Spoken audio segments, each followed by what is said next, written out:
Welcome to Hudson Yards, arguably the wealthiest neighborhood in New York City, and New York City, which is arguably the wealthiest neighborhood in the entire world. The median income here is about 120K, and the median age of that income of people living in this area is 35 years old. And this is the peak of what people call success. If you want to achieve success, this is probably the pinnacle. This is where you want to be. But after visiting Europe, after traveling and seeing more locations than just New York, I come to realize, the idea of success that has probably been ingrained in your head, inside your mind, probably isn't the same success that you probably want to be seeking in your life. So hi, I'm Sky Solo Travels.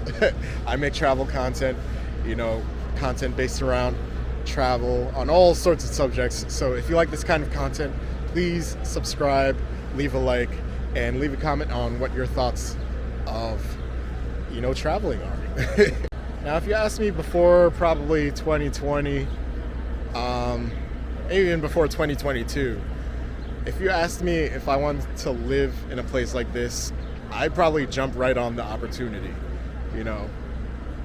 Who wouldn't want to live in a glamorous, luxurious neighborhood like this? Where, all the hard workers are and where all the successful people probably strive to be. And if you asked me that today, I've come to realize more of what comes with living in a neighborhood like this and what success you have to maintain when you're living in a place like this. And when people show you this kind of life, the success, they don't show you the background of the burnout that the people are probably facing to upkeep this kind of life. And I know when people look around this area, the first thing they probably think is, this must be the dream life, What would it be like to actually be living in this kind of area? Meanwhile, the first thing that I think is how expensive the upkeep and the maintenance of living this kind of lifestyle is. Having to maintain that income of 120K a year at the age of 35, you're at your prime. You're at your prime of your career and your dream chasing, where you want to actually see your success the most. But think about everything else that comes with. There's a reason why most opportunity seekers are coming here. It's because, this is where you have to make it big. This is where the opportunities are. But, the reason why it's so expensive is because of the opportunities. And just look around. This is what people picture when they talk about chasing success. This is usually what's in their minds. High-rise luxuries, fast life, fast-paced living.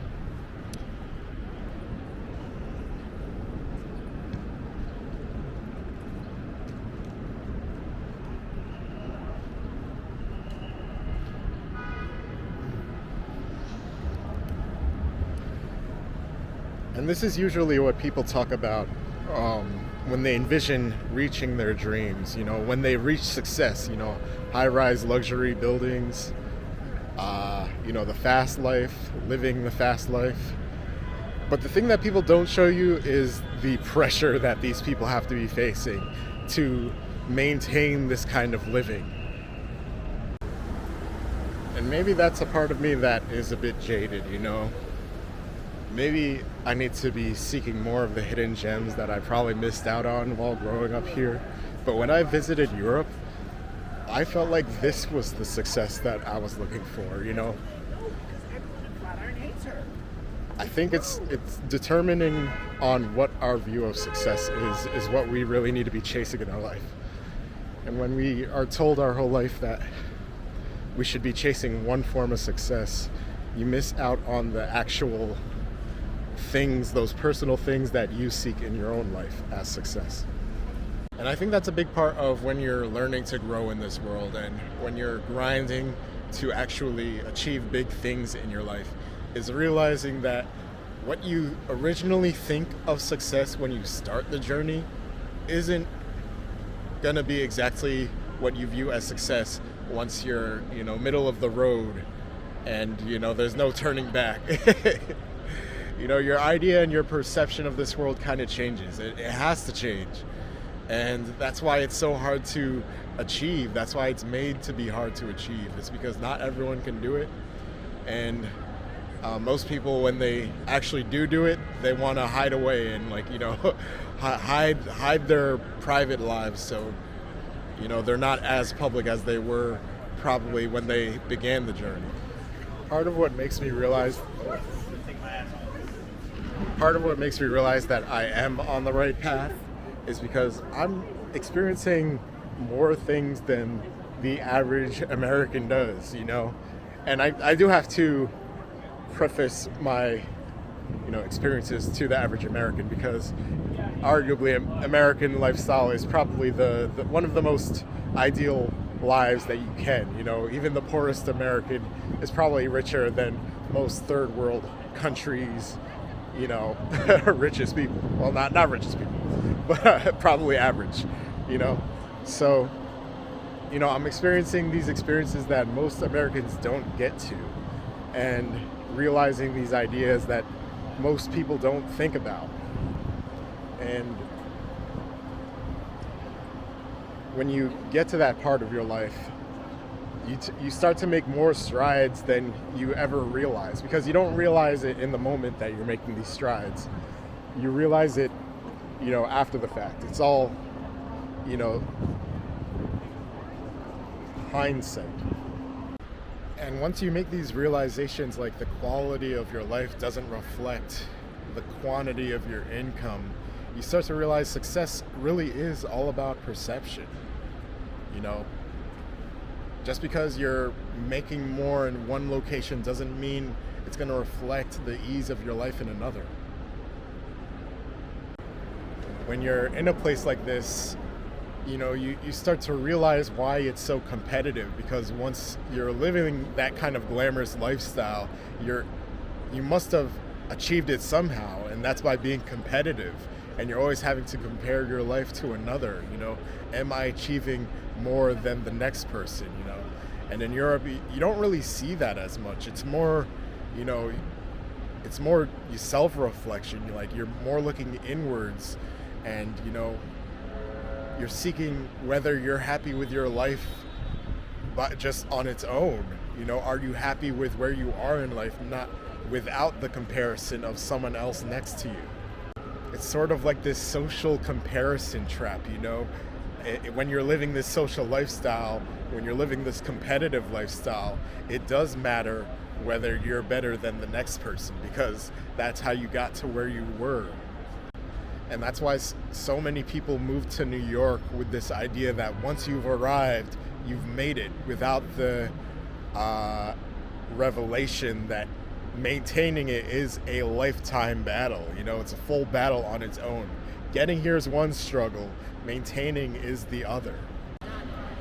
And I remember when this location first originally opened up. This place is called The Hive. And those top floors before, they were open at one point, but then a few weeks or a few months after the opening of that place, I think it was in 2019, they had to close off at least the top half of The Hive. And that's because someone jumped off The Hive and basically ended their life. Now, I can imagine that the person who jumped off the top probably was feeling that kind of pressure if they, imagining they were living this kind of lifestyle and having to maintain that kind of life. The pressure of that probably weighed down on that person's life so much. So maybe you don't want to live on the high line all the time. Maybe the intake of all the pressure that a successful life isn't exactly what we want. We want to be able to live it, but we don't want to be able to live it, if you know what I mean. maybe the intake of all that pressure of a successful lifestyle isn't what we all want and what we all need. And when it comes to actually living the successful lifestyle, we don't actually want to live all parts of success. But if you got something from this video, please leave a like. If you like content like this, please leave a subscribe, and let me know in the comments, what your idea of success is, and what do you think of this message of this video is. Let me know, and well, have a good day. Peace.